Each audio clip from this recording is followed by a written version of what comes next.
بسم اللہ الرحمن الرحیم۔ محترم ناظرین و سامعین، آج کے مختصر ویڈیو پیغام میں مرد اور عورت کے غسل میں فرق بیان کیا جائے گا۔ ویسے تو مرد اور عورت کے غسل میں کوئی فرق نہیں ہے۔ جس طرح کلی کرنا مرد پر لازم اور ضروری ہے، ایسے ہی عورت پر بھی کلی کرنا ضروری ہے۔ حلق تک پانی پہنچانا جیسے مرد پر ضروری ہے، ایسے ہی عورت پر بھی ضروری ہے کہ وہ اپنے حلق تک پانی پہنچائے۔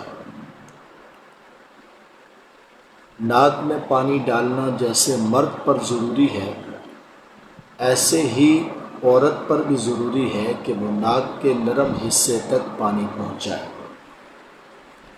جیسے مرد پر ضروری ہے کہ اپنے پورے بدن کو گیلا کرے، کوئی جگہ خشک نہ رہے، ایسے ہی عورت پر بھی ضروری ہے کہ وہ اپنے پورے بدن کو گیلا کرے اور تر کرے، اور جگہ ذرے برابر بھی خشک نہ رہے۔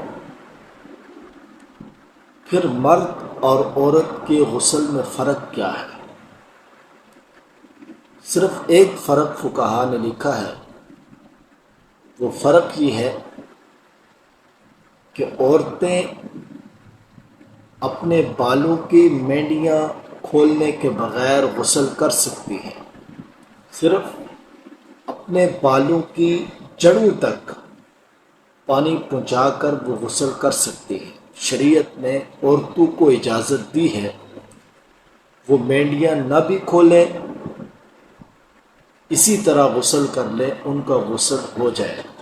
لیکن اگر مرد ایسا کریں گے، کیونکہ آج کل رواج یہ بن چکا ہے کہ اکثر مرد حضرات بھی عورتوں کی طرح لمبے بال رکھتے ہیں، اگرچہ شریعت نے اس کی اجازت نہیں دی، بالوں کی ایک حد مقرر کی ہے، لیکن جو مرد حضرات لمبے بال رکھتے ہیں اور بالوں کی پھر مینڈیاں بناتے ہیں، تو ان کے لیے یہ ضروری ہے کہ وہ بالوں کی مینڈیاں کھول کر ہر بال کو تر کریں اور ہر بال تک پانی پہنچائیں۔ یہ مردوں پر ضروری ہے، لیکن عورتیں بغیر مینڈیاں کھولے، بغیر بال کھولے وہ غسل کر سکتی ہیں۔